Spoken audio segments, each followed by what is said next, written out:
2025-এ শিক্ষকের অর্জন কি এ নিয়ে আমি কথা বলছি।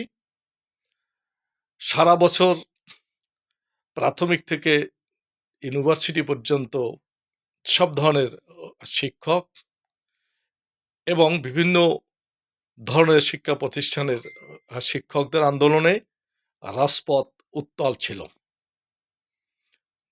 কখনো কখনো আইনশৃঙ্খলা বাহিনীর সাথে সংঘর্ষ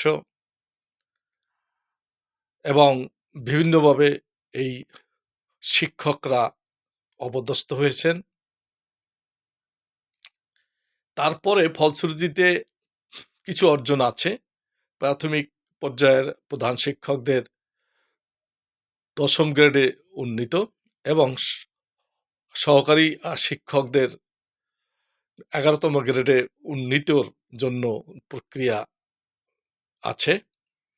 সাথে সাথে এমপিভুক্ত শিক্ষকরা উৎসব ভাতা 25% থেকে 50%-এ তাদের উন্নীতি হয়েছে। তারা বিশেষ সুবিধা 15% যেটা সেটা এমপিভুক্তরা পান। সাথে সাথে বাড়ি ভাড়া আগে নির্ধারিত ছিল 1000 টাকা, সেটা এখন 15% হিসাবে পাচ্ছেন, কিন্তু এখন 7.5% আগামী বছর অর্থাৎ 26-27 অর্থ বছরের জন্য বাকি 7.5% তারা পাবেন। এখন এইটুকুই অর্জন বলা যায়। তাছাড়া বিসিএস সাধারণ শিক্ষা যারা কর্মকর্তা বা শিক্ষক আছেন তাদেরও বিভিন্নভাবে তাদের কিছু দাবি দেওয়া পূরণ হয়েছে।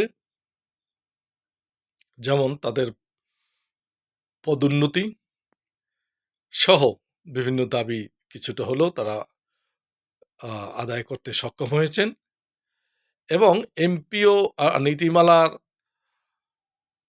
যে 2021-এ যেটা ছিল সেটা 25-এ সংশোধিত হয়েছে এবং সেখানে আকাঙ্ক্ষা, প্রত্যাশা বা হতাশা উভয়টাই আছে।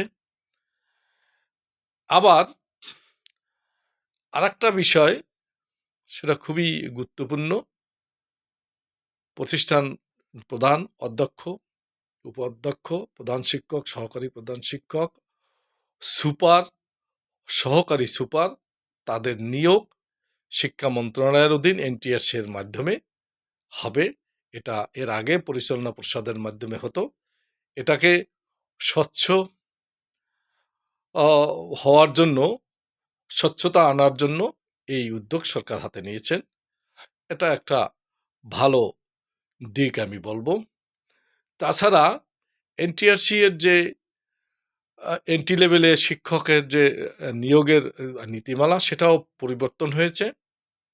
অর্থাৎ আগে যেমন সনদ দেওয়া হতো বা অনির্দিষ্টভাবে পাশ করানো হতো, এখন শূন্য পদের বিপরীতে সরাসরি নিয়োগের জন্য এই এনটিআরসি-এর এন্ট্রি লেভেলের শিক্ষক নিয়োগ করা হবে এবং এভাবে তাদেরকে পরীক্ষা নেওয়া হবে।